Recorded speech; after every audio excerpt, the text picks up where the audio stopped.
اعوذ باللہ من الشیطان الرجیم بسم اللہ الرحمن الرحیم الحمد لأہلہ والصلاة علی اہلہا اما بعد فقد قال امیر المومنین علیہ السلام العجز آفت والصبر شجاعت والزہد والزہد ثروت والورع جنت ونعم القرین الرضا۔ کلمات الکسار کے حوالے سے آج آپ کی خدمت میں چوتھا کلمہ پیش کیا جا رہا ہے نہج البلاغہ کے یہ مختصر کلمات، جس کے اندر زندگی کی حقائق ہمارے سامنے پیش کر دیے گئے ہیں، رکھ دیے گئے ہیں، اور امیر المومنین علیہ السلام نے جہاں فصاحت اور بلاغت کو اپنے عروج پر پہنچایا ہے ان کلمات کے اندر، وہاں ان کلمات میں ہمارے لیے سیکھنے کی بہت ساری باتیں موجود ہیں۔ لہٰذا آج کا جو کلمہ آپ کی خدمت میں تلاوت کیا گیا اس کے اندر بھی 5 باتوں کو ذکر کیا ہے۔ ان میں سے پہلی بات یہ ہے کہ العجز آفت، عجز آفت ہے۔ اگر انسان کسی چیز کے کرنے پر، انجام دینے پر ناتوان ہو، قدرت نہ رکھتا ہو، وہ کام اس سے نہ ہو پائے، تو یہ حقیقت میں اس انسان کے اندر کمی ہے اور یہ اس کے لیے آفت شمار ہوگی۔ اردو زبان میں بھی جو آفت کا معنی ہے وہ یہی ہے کہ آپ ایک کام نہیں کر پا رہے ہیں تو آپ کے اندر وہ ایک نقص اور عیب ہے۔ لہذا بہت جلدی یہ فیصلہ کرنے کی ضرورت نہیں ہے کہ میں اس کام کے کرنے سے عاجز ہوں، یہ کام نہیں کر سکتا، کیونکہ جب آپ یہ فیصلہ کر لیں گے کہ ہم یہ کام نہیں کر پا رہے، یہ کام نہیں ہو رہا ہم سے، اس کا مطلب ہے کہ ہم نے اپنے عیب کا، اپنے نقص کا اقرار کر لیا ہے۔ بالکل سمجھانے کے لیے بات کہوں کہ شریعت اور دین تو بہرحال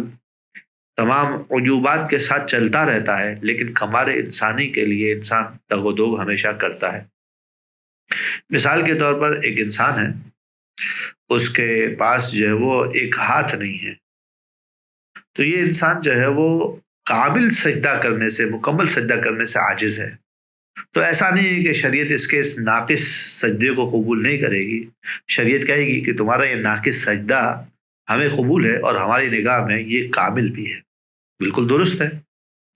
اور جو آدمی سجدہ کر سکتا ہے اور وہ مکمل کر رہا ہے تو اسے کامل سجدہ ہے۔ لیکن کوئی انسان یہ فیصلہ کر لے کہ مجھے جناب علی سجدے میں مجھ سے گھٹنے موڑ نہیں سکتا، میں جتنا کوشش کرتا ہوں، میں جتنی زحمت کرتا ہوں مجھ سے نہیں موڑتے ہیں، ہاتھ سالم ہے، پیر سالم ہے، لیکن گھٹنے موڑنے کی اس کے اندر طاقت نہیں ہے، تو سب کچھ ہونے کے باوجود بھی اس کا جو سجدہ ہوگا وہ ناقص ہو جائے گا، لیکن شریعت کی نگاہ میں یہ قبول ہو جائے گا۔ یہ بات ٹھیک ہے، لیکن اگر انسان کے اندر طاقت ہے لیکن اس کے کرنے کی مہارت نہیں ہے، یعنی کیا مطلب ہے کہ ایک کام ہے، مثال کے طور پر مجھے کتابت نہیں آتی، میں لکھنا نہیں جانتا ہوں، تو لہٰذا مجھ میں کمی ہے، یہ آفت ہے۔ کوئی مجھ سے کہے کہ آپ لکھ کے دیں تو میں لکھ کے نہیں دے سکتا ہوں کیونکہ کتابت نہیں جانتا، لیکن کیا میں ہمیشہ ہی ایسا رہوں کہ میں کتابت نہ جانوں؟ تو پھر یہ میرے لیے ایک مستقل عیب ہو جائے گا۔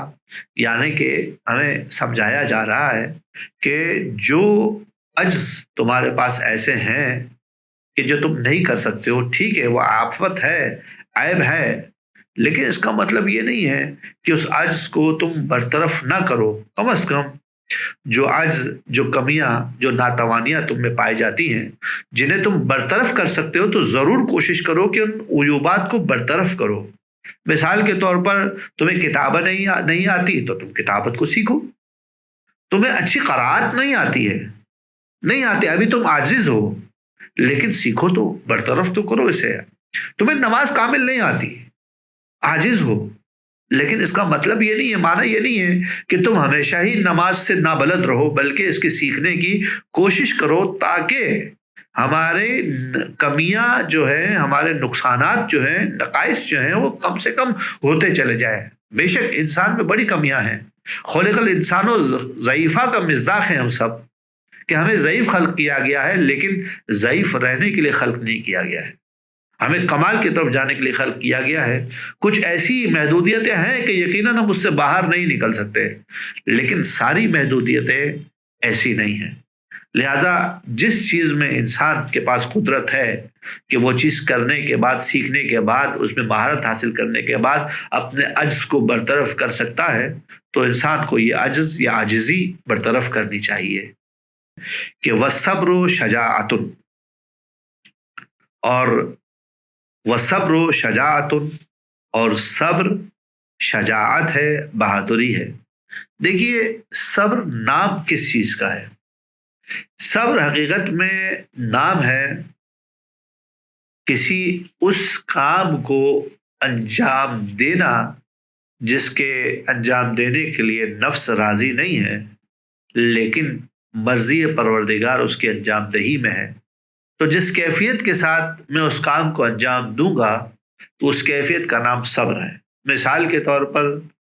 صبح کے وقت میں نماز کی ادائیگی، نفس کہہ رہا ہے آرام، نفس مانگ رہا ہے بستر اور کمبل، اور پروردگار کے مؤذن کی جانب سے، پروردگار کے حکم کے مطابق مؤذن صدائے آذان بلند کر رہا ہے اور کہہ رہا ہے اللہ اکبر اللہ اکبر۔ اب یہاں پر آ کے نفس میں دو جھگڑے، ایک جھگڑا ہو رہا ہے دو طاقتوں کے درمیان، لشکر رحمانی اور لشکر شیطانی کے درمیان۔ تو یہاں پر آ کر جو آدمی اطاعت گزار ہوتا ہے،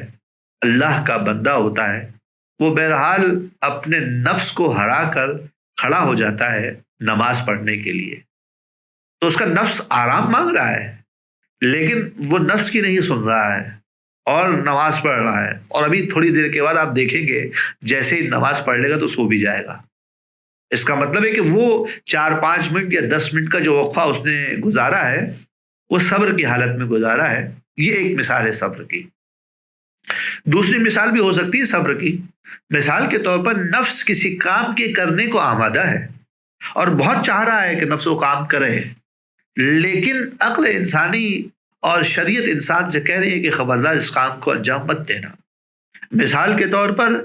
انسان کا بڑا دل چاہ رہا ہے کہ اس بزم میں جس آدمی کی بارے میں گفتگو ہو رہی ہے اس کے مجھے عیوبات معلوم ہیں، سب اس کے عیوبات بیان کر رہے ہیں، مجھے بھی بڑا دل چاہ رہا ہے کہ میں بھی اس کا عیب بتاؤں، لیکن شریعت مجھے کہہ رہی ہے خبردار مت کرنا۔ اب یہ جو کیفیت ہے، زبان میں بات ہے، میں جانتا ہوں، سمجھتا ہوں کہ اس نے ایسا کیا ہے، برا آدمی ہے، لیکن شریعت نے مجھے منع کر رکھا ہے کہ تم نے اسے بیان نہیں کرنا ہے۔ تو اس بزم میں جب تک میں بیٹھا ہوں تو کس کیفیت سے گزر رہا ہوں، یعنی کہ دل چاہ رہا ہے کہ میں بیان کر دوں، شریعت کہہ رہی ہے کہ بیان نہ کرو، اور میں بیان نہیں کر رہا ہوں۔ تو یہ جو کیفیت گزر رہی ہے مجھ پر، یہ صبر کی کیفیت ہے۔ ایک اور مثال بھی ہو سکتی ہے صبر کی، وہ بھی ذہن میں رکھیے۔ مثال کے طور پر کچھ ایسا میرے ساتھ ہو گیا ہے کہ جو مجھے پسند نہیں ہے، لیکن میرا اختیار بھی نہیں ہے اس کے روکنے پر۔ کوئی حادثہ ہو گیا میرے خاندان میں، میرے کسی عزیز کے ساتھ، اور میں اس کی حیات کا طالب ہوں، میں اس کی حیات اور زندگی چاہتا ہوں، لیکن بہرحال خدا کی مرضی ہے کہ وہ ہم سے علیحدہ ہو جائے، ہم سے جدا ہو جائے اور رحلت کر جائے اس دنیا سے اس دنیا کی طرف چلا گیا وہ۔ تو دل غمگین ہے، لیکن دل میں اور زبان پہ اللہ سے شکوہ نہیں ہے کہ خدا تو نے میرے عزیز کو مجھ سے چھین لیا۔ ہاں درد ہے کہ میرا عزیز مجھ سے جدا ہو گیا۔ اب یہ 3 مثالیں ذہن میں رکھیے گا، اور بھی باتیں ہو سکتی ہیں صبر کے حوالے سے، لیکن یہ واضح ترین مصادیق ہیں صبر کے۔ تو یہاں پر آ کے ہم یہ کہتے ہیں کہ جو آدمی بھی اس صبر کے دامن کو پکڑتا ہے، یہ کوئی معمولی آدمی نہیں ہے، بلکہ یہ آدمی شجاع انسان ہے اور بہادر انسان ہے، کیونکہ صبر کا ارتکاب کرنے والا شجاعت اپنے اندر رکھتا ہے۔ کیونکہ انسان میں جب تک شجاعت نہ ہو، بہادری نہ ہو، ہمت نہ ہو، کریج نہ ہو، وہ صبر کا ارتکاب کر ہی نہیں سکتا۔ لہذا امیر المومنین علیہ السلام اس جملے میں مختصر سی ایک بات کہہ دی ہمارے لیے کہ الصبر شجاعت، کہ صبر بہادری ہے، شجاعت ہے۔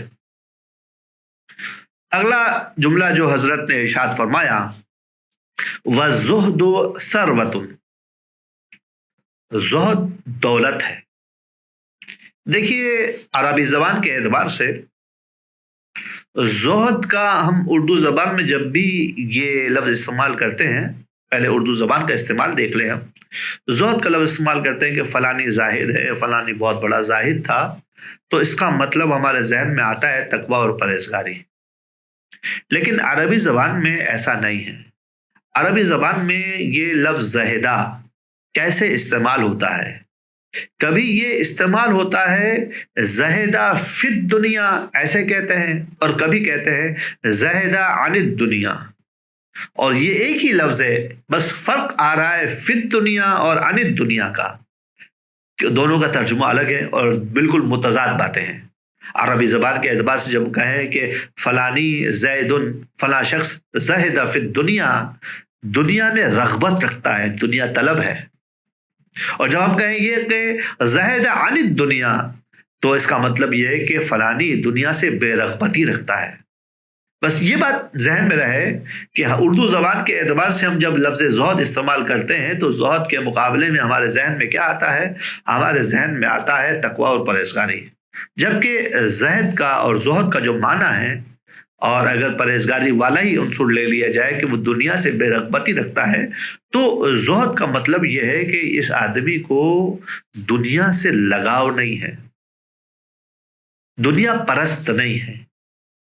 یہ ہے زہد۔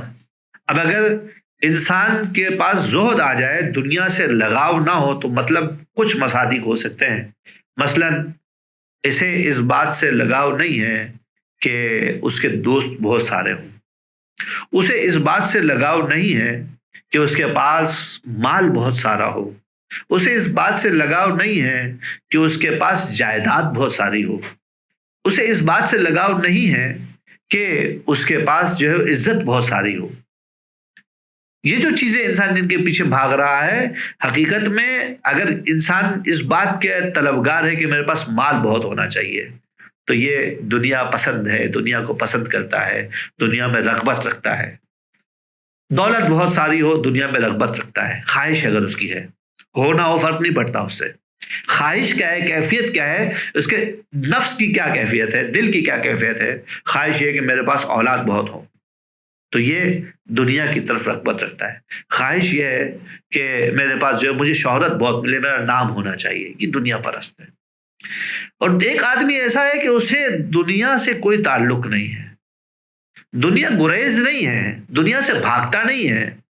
اس کے لیے میٹر نہیں کرتا کہ اس کے پاس مال ہو یا نہ ہو۔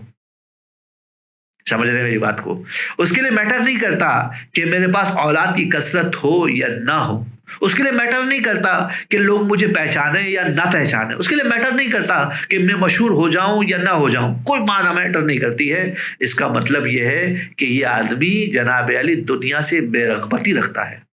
اب اتفاق سے میں بھی پاسبل کہ اسے مال کی کوئی پرواہ نہیں ہے اور اس کے پاس مال بھی ہو، اسے شہرت کی کوئی پرواہ نہیں ہے اور اس کے پاس شہرت بھی ہو، اور اس کے اولاد کی کوئی پرواہ نہیں ہے اور اولاد بھی ہو اس کے پاس، اور اس کے نام کی کوئی پرواہ نہیں ہے لیکن نام بھی ہو، فرق نہیں پڑتا ہے۔ زاہد وہ ہے کہ اس کے لیے چیزیں میٹر نہ کرتی ہوں، اس کے لیے ویلیو نہ رکھتی ہوں۔ اگر ہم زاہد کا معنی سمجھا چکے ہیں تو اس کا مطلب یہ ہے کہ اگر دنیا میں علی الاطلاق یہ آدمی بے رغبتی اختیار کر لے دنیا کی، اور مادی اور مادے ہر چیز کے بارے میں یہ بے رغبتی پیدا کر لے، تو اس کا معنی یہ ہوا کہ یہ آدمی کو کسی چیز کی ضرورت نہیں ہے، کیونکہ رغبت کرنے والا محتاج ہوتا ہے۔ اب اس کے پاس آ گئی ہے بے رغبتی، جب بے رغبتی آ چکی تو اس کے پاس دولت ہی دولت ہے، کیونکہ بے رغبت وہ ہوتا ہے جس کے پاس مال ہو۔ میرے پاس جب مال بہت سارا ہوگا تو میں کسی چیز سے رغبت نہیں رکھوں گا، یہ کیفیت ہے۔ لیکن مجھے اگر مال کی تڑپ ہی نہ ہو تب بھی میں مال سے جناب علی جو ہے وہ رغبت نہیں رکھوں گا،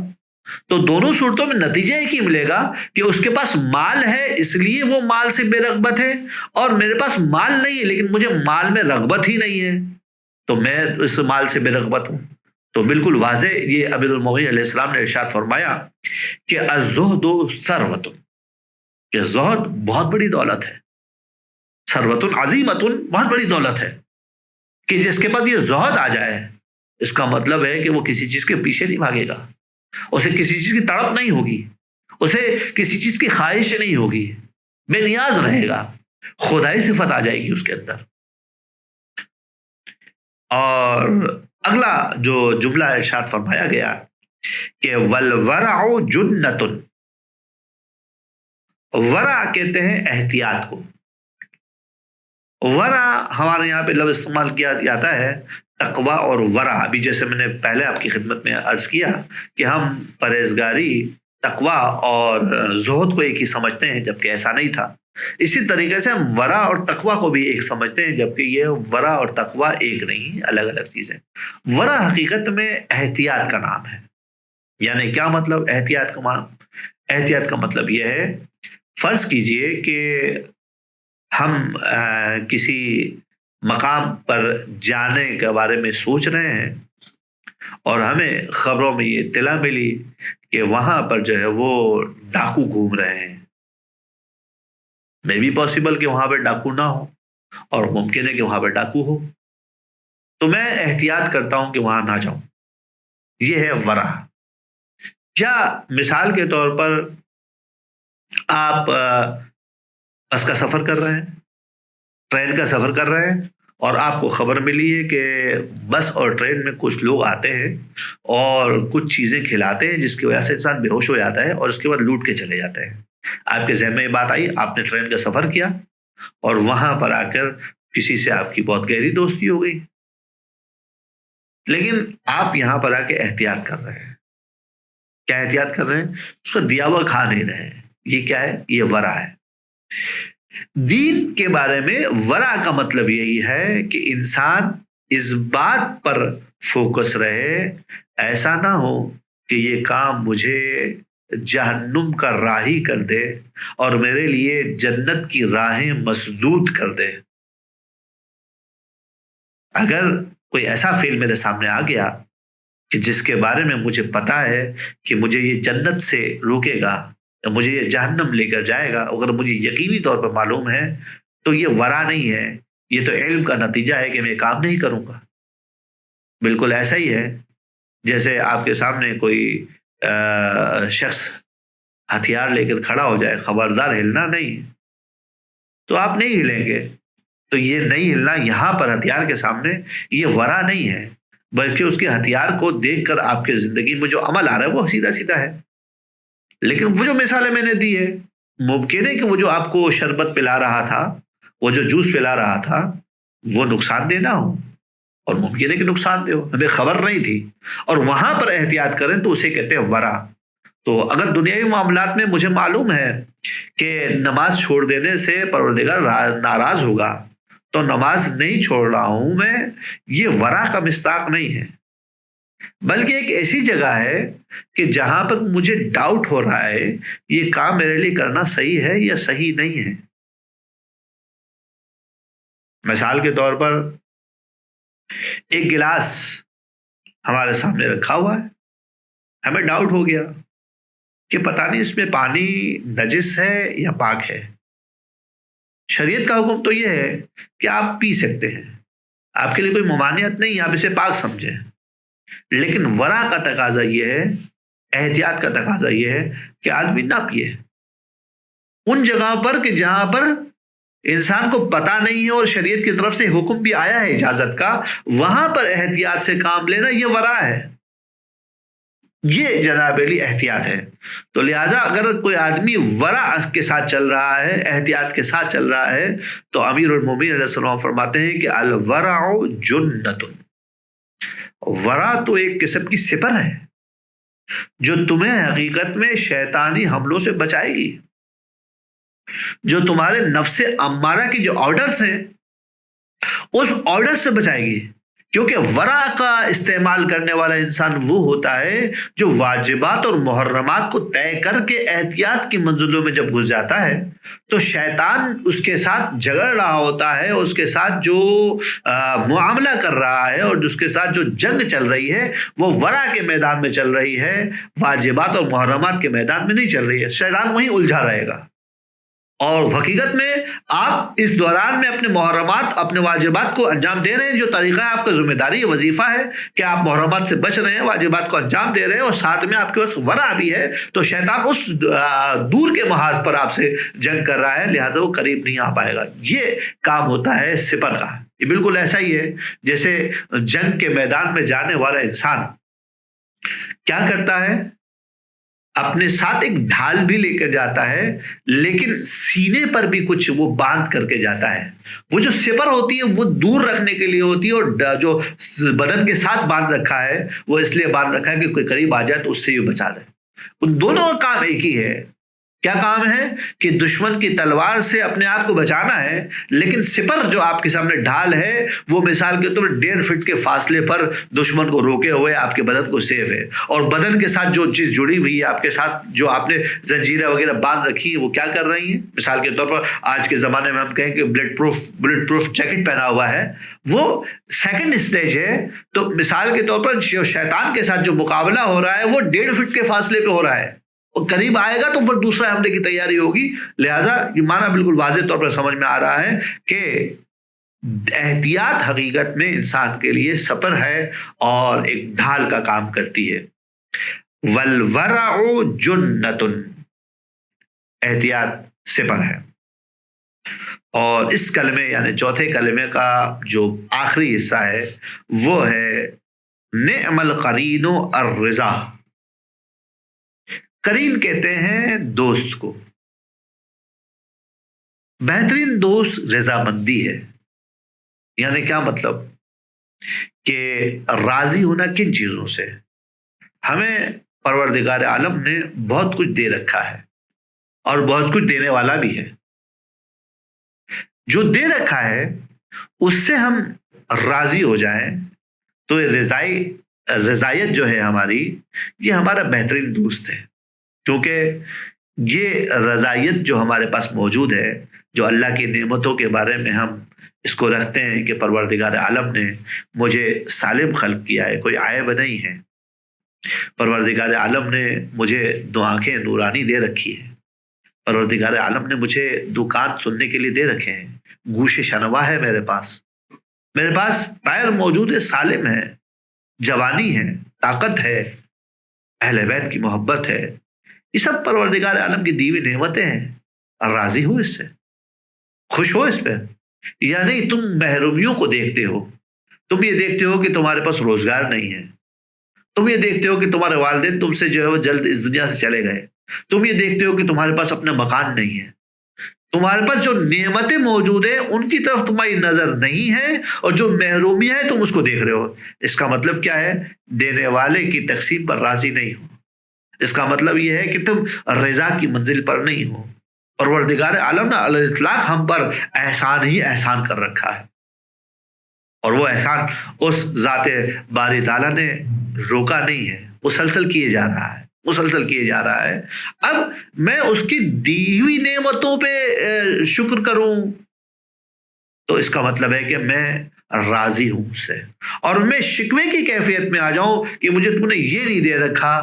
اور میں اپنے محرومیوں کی طرف ناظر ہوں، اس کا مطلب یہ ہے کہ میں اس سے راضی نہیں ہوں۔ اب یہ اگر میرے پاس یہ رضایت کا پہلو ہے، ایک تشبیہ گفتگو کی ہے مولا امیر المومنین علیہ السلام نے کہ تمہارے ساتھ جو تمہارا ہم نشین ہے یا تمہارا جو ہے وہ ہمذات کو، یا سمجھ لو کہ وہ تمہارے پاس رضایت ہے، یہ رضایت تمہیں اس بات پر ابھارتی ہے کہ تم اللہ کی دی ہوئی نعمتوں پر راضی رہو، یہ تمہارا بہترین دوست ہے۔ کیونکہ بہترین دوست وہ ہے جو انسان کو فلاح کی طرف لے کر جاتا ہے، کامیابی کی طرف لے کر جاتا ہے۔ اگر میرے پاس یہ رضا آ جائے، اللہ کی دی ہوئی نعمتوں پر راضی ہونا آ جائے، تو رضا مجھے حقیقت میں کھینچ کر جنت کی طرف اور فلاح کی طرف اور کامیابی کی طرف لے کر جانے والا دوست ہے۔ لہذا امیر نے ارشاد فرمایا وَنِعْمَ الْقَرِينُ الرضا، بہترین دوست رضا ہے، راضی ہونا ہے۔ وصلی اللہ علی سیدنا و مولانا ابی القاسم محمد